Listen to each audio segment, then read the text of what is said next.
Because of copyright, there won't be any clips of 6ix9ine songs on this video. Just have to say that. Enjoy the video. Hello, everybody. It's EzioMonty117 here, and today we're going to review an album by 6ix9ine. Oh goodness. Today's album we're going to review is Dummy Boy. Dummy Boy is the debut album by 6ix9ine. It may seem strange that I'm saying that his new album is his debut since I reviewed Day 6ix9ine. So it's not technically his debut, but Day 6ix9ine was a mixtape, so it wasn't actually an officially released album. This is. And for being his first officially released album, or debut album, it's actually a lot better than I expected it to be. If you compare it to Day 6ix9ine, it's a whole lot better. There's a lot more variety, it doesn't feel nearly as long-winded, and it's not nearly as repetitious. And also the vocals have improved tenfold. But saying that, I do have some huge gripes with this album. Some of those gripes really make this album such a terrible experience. But first, let's talk about the positives, because they are a few. The first positive I want to give to this is that the production is pretty lush. There's a lot of different soundscapes he attempts here. The beats are all varied. Some of them are even played on actual instruments, and the vocals are mixed well. And it isn't quite as heavy-handed as the last album, where his vocals were all over the record, and that's the only thing you could hear. There's a lot of his vocals are kind of far back in the mix, so that, or at least it's not so far back in the mix that you can't hear him, but it's mixed well so that you could hear the other instruments as well. Another thing I really liked about this was that there were actually a few songs I kind of enjoyed. The songs I kind of liked on this were Stupid, TikTok, Waka, and Kanga. I like Stupid just because it's such a ridiculously corny song. Like, the lyrics on this song are, oh Jesus, so bad. And especially there's like part where he's just like dum dum dum dum dum dum. Like he says dumb, but he's trying to recreate a gun.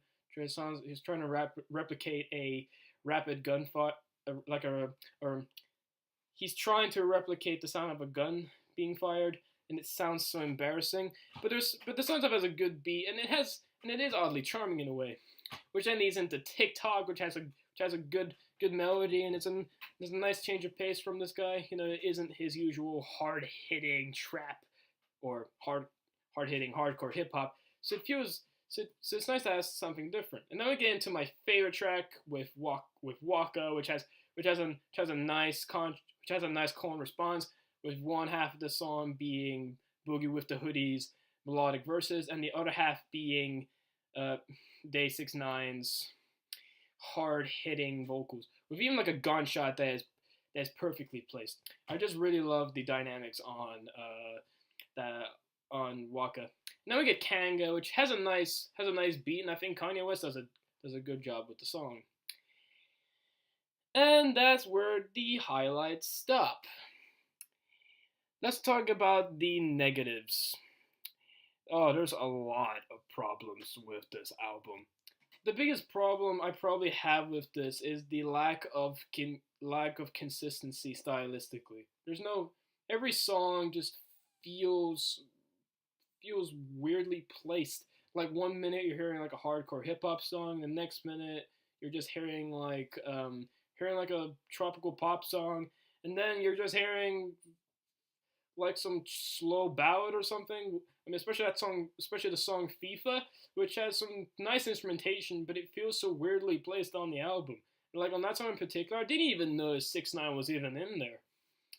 Now let's just talk about the two tropical pop songs on this, which is BB and I forgot the other song. These song names are so forgettable, but the two tropical pop songs, both of them are pretty much the same and lack any sort of actual identity. It sounded a lot like Clean Bandit or whatever kind of popular tropical act that is popular in the charts at the moment. People actually kind of praise these tracks because it's not the hard-hitting stuff you came to expect from 6ix9ine, But that's not saying much because it's still embarrassingly boring. And that's what I can say about these two tracks is that they're boring. There's nothing interesting happening. The instrumentation is lifeless and robotic. There's just nothing interesting about these two tracks. Don't even get into them. But the worst track on the album has to go with Kika. The autotune on this track is so bad at points. I legitimately just cringed. I was just like, ugh, ugh. Just listen to the track Kika, and you get a general idea of what I'm trying to say here. I'm not gonna, I can't play it because, as I mentioned earlier, it's because of copyright. But just hear the song and you get what I mean. And while I did say the vocals have improved a lot from the last album, they're still pretty boring.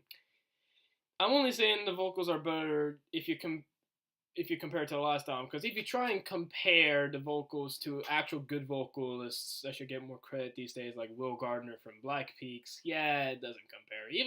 Even vocalists like Beyonce or even XXXTentacion has better vocals than 6ix9ine. 6ix9ine just kind of just sings quietly, or when he's trying to like do his hardcore hip hop shtick, he just kind of just screams and just shouts, and it's distracting a lot of the time. The last thing I want to talk about is with the guest stars.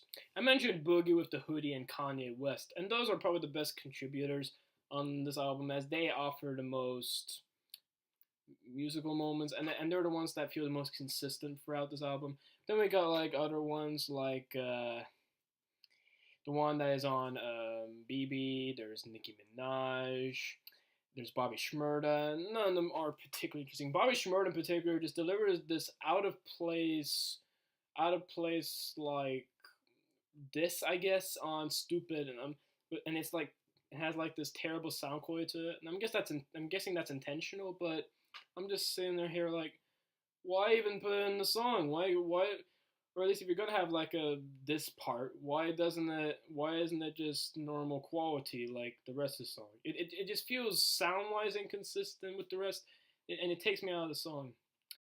So final verdict on Dummy Boy. Well, it is an improvement over Day 6ix9ine. It's still not a great album.